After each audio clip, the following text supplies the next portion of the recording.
आज हम आपको सबसे पहले प्रधानमंत्री नरेंद्र मोदी का जबरदस्त भाषण दिखाएंगे। और आज लोकसभा में उन्होंने बहुत दिन के बाद एक ऐसा एंटरटेनिंग भाषण दिया है जो विपक्ष को बहुत चुभा होगा, खास तौर पर कांग्रेस को तो बहुत ही चुभा होगा। इसलिए आज सबसे पहले वो भाषण देखिए। और आज उन्होंने कहा कि कांग्रेस के नेता जिस तरह से काम कर रहे हैं उससे ऐसा लगता है कि ये पार्टी अगले 100 साल में भी अब सत्ता में लौट नहीं सकती। मुझे कभी कभी माननीय अध्यक्ष जी ये विचार आता है, उनके बयानों से, उनके कार्यक्रमों से, उनके कर्तृत्व से, जिस प्रकार से आप बोलते हैं, जिस प्रकार से मुद्दों से जुड़ते हैं, ऐसा लगता है कि आपने मन बना लिया है कि 100 साल तक सत्ता में नहीं आना है।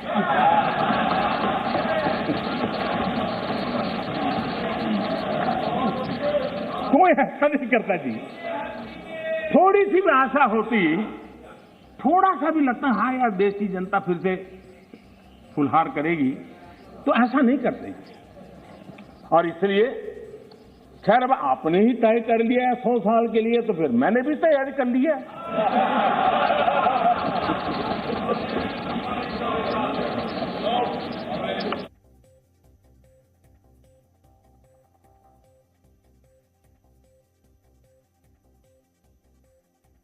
प्रधानमंत्री मोदी ने राष्ट्रपति के अभिभाषण पर पेश हुए धन्यवाद प्रस्ताव के दौरान अपने भाषण में आज ये सारी बातें कही हैं। और आज उन्होंने ये भी कहा कि कांग्रेस अब टुकड़े टुकड़े गैंग की लीडर बन चुकी है और उसने अंग्रेजों की तरह बांटो और राज करो की नीति को अपने असली चरित्र में बना लिया है, अपना असली चरित्र बना लिया है और उसे अपने डीएनए में उन्होंने शामिल कर लिया है।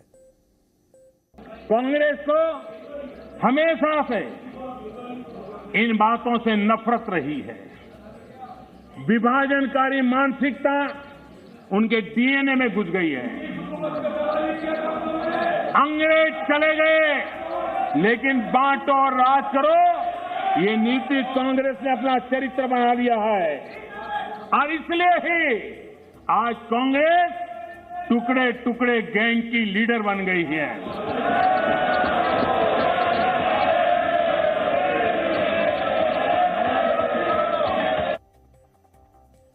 तो टुकड़े टुकड़े गैंग, ये शब्द आप अक्सर सुनते होंगे और विपक्ष के नेताओं को और बहुत सारे पत्रकारों को इस शब्दावली पर बड़ी आपत्ति भी होती है। लेकिन आज खुद भारत के प्रधानमंत्री ने इस शब्द का प्रयोग किया, टुकड़े टुकड़े गैंग का उन्होंने प्रयोग किया। और ये वो शब्द है जो आपने देखा होगा, जी न्यूज वर्षों से इस शब्द का प्रयोग करता आ रहा है और आज प्रधानमंत्री ने भी उस शब्द का प्रयोग किया और कहा कि कांग्रेस अब टुकड़े टुकड़े गैंग की लीडर बन चुकी है। और उन्होंने ये भी कहा कि बांटने वाली ये जो राजनीति है ये अब कांग्रेस के डीएनए में शामिल हो चुकी है।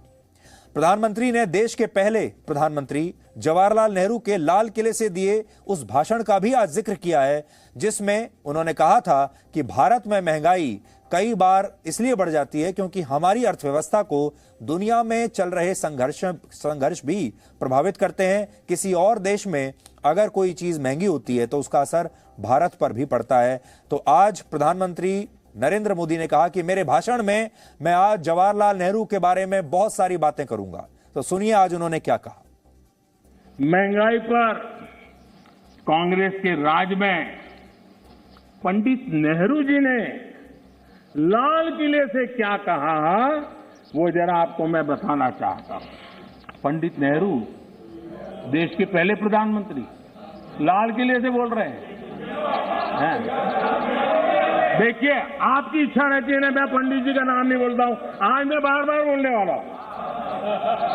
आज तो नेहरू जी ही नेहरू जी।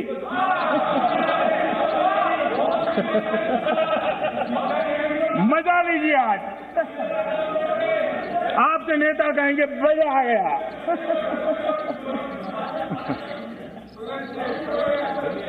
माननीय अध्यक्ष जी, पंडित नेहरू जी ने लाल किले पर से कहा था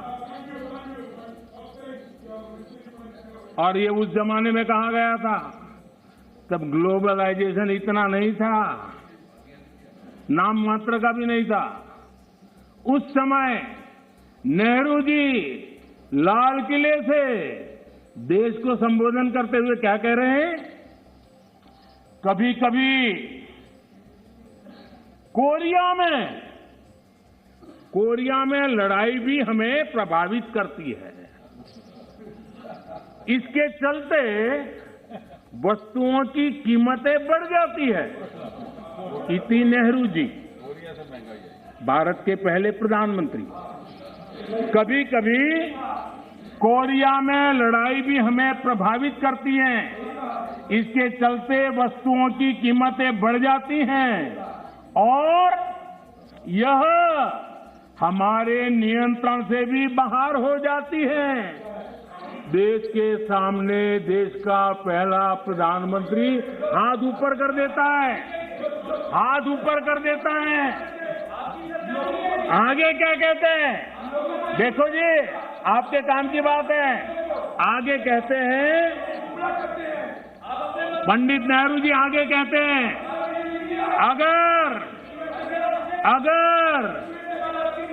अगर अमेरिका में भी कुछ हो जाता है तो इसका असर भी वस्तुओं की कीमत पर पड़ता है।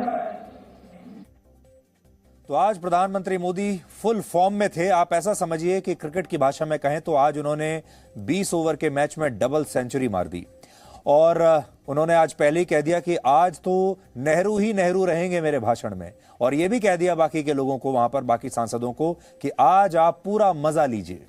तो आप भी, यानी दर्शक भी, आज इस भाषण का पूरा मजा ले सकते हैं। प्रधानमंत्री मोदी ने इसके बाद कहा कि Rahul Gandhi make in India का मजाक उड़ा रहे हैं, लेकिन पूरे देश के युवा उनका मजाक उड़ा रहे हैं। मेक इन इंडिया का मजाक उड़ाया गया और आज देश की युवा शक्ति ने, देश के एंटरप्रेन्योर ने करके दिखाया है। आप मजाक के विषय बन गए हो।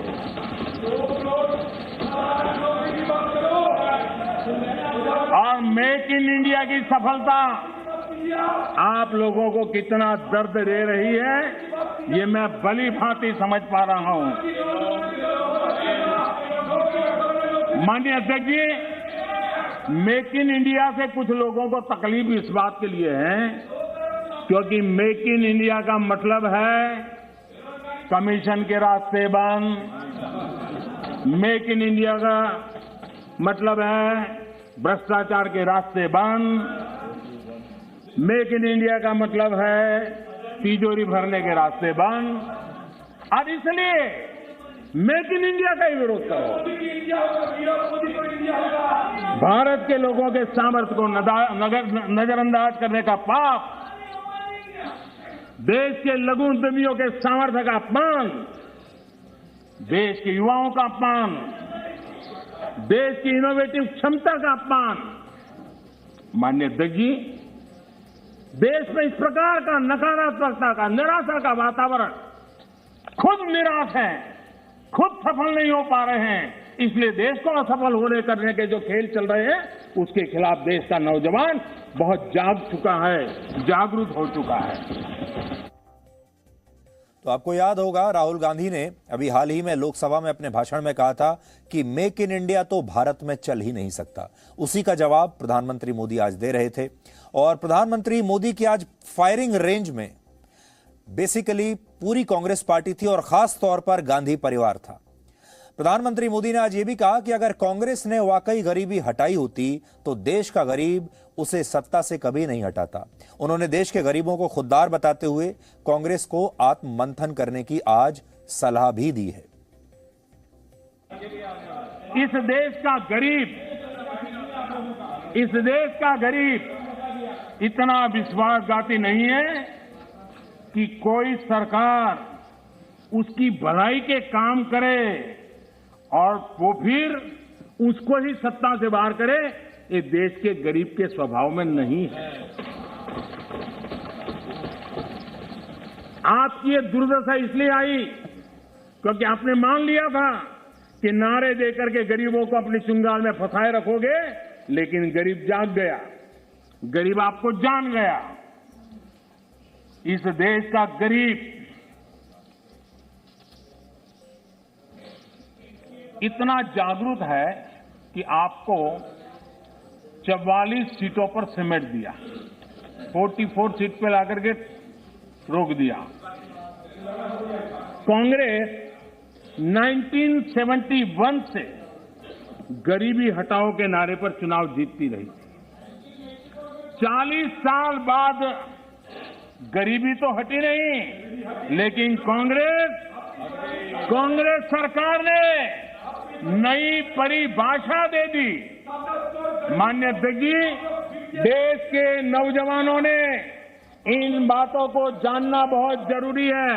और अध्यक्ष जी, आप देखिए कि ये डिस्टर्ब तब करते हैं कि उनको अंदाजा आता है चोट बड़ी गहरी होने वाली है।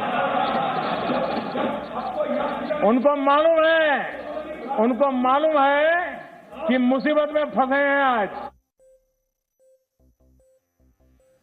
और आखिर में आप ये देखिए कि प्रधानमंत्री मोदी ने कैसे कांग्रेस के अहंकार पर भी चोट की है।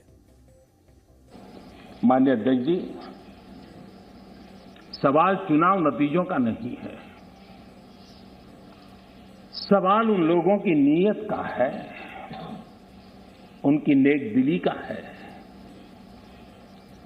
कि इतने बड़े लोकतंत्र में इतने साल तक शासन में रहने के बाद देश की जनता हमेशा हमेशा के लिए उनको क्यों नकार रही है। और जहां भी ठीक से लोगों ने राह पकड़ ली, दोबारा आपको प्रवेश करने नहीं दिया है। इतना सारा होने के बावजूद भी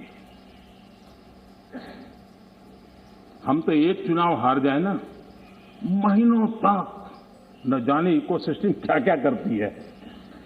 इतना सारा पराजय होने के बावजूद भी न आपका अहंकार जाता है, न आपकी इकोसिस्टम आपके अहंकार को जाने देती है।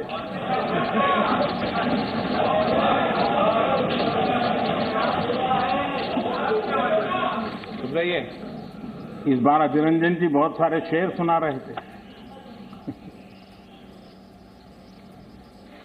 चलिए मौका मैं भी ले लूं। और जब अहंकार की बात मैं कर रहा हूं तब तो मुझे कहना ही पड़ेगा, वो जब दिन को रात कहें तो तुरंत मान जाओ, वो जब दिन को रात कहें तो तुरंत मान जाओ, नहीं मानोगे तो वो दिन में नकाब ओढ़ लेंगे। जरूरत हुई जरूरत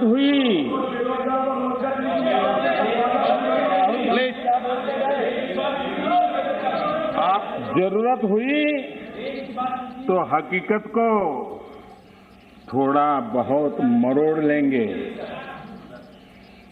वो मगरूर है, खुद की समझ पर बेइंतहा। उन्हें आईना मत दिखाओ, इन्हें आईना मत दिखाओ, वो आईने को भी तोड़ देंगे। तो प्रधानमंत्री मोदी कह रहे हैं कि अगर कांग्रेस को आईना भी दिखाया तो कांग्रेस पार्टी आईने को भी तोड़ देगी। Presenting B News app, available on Google Play and App Store. Download it now.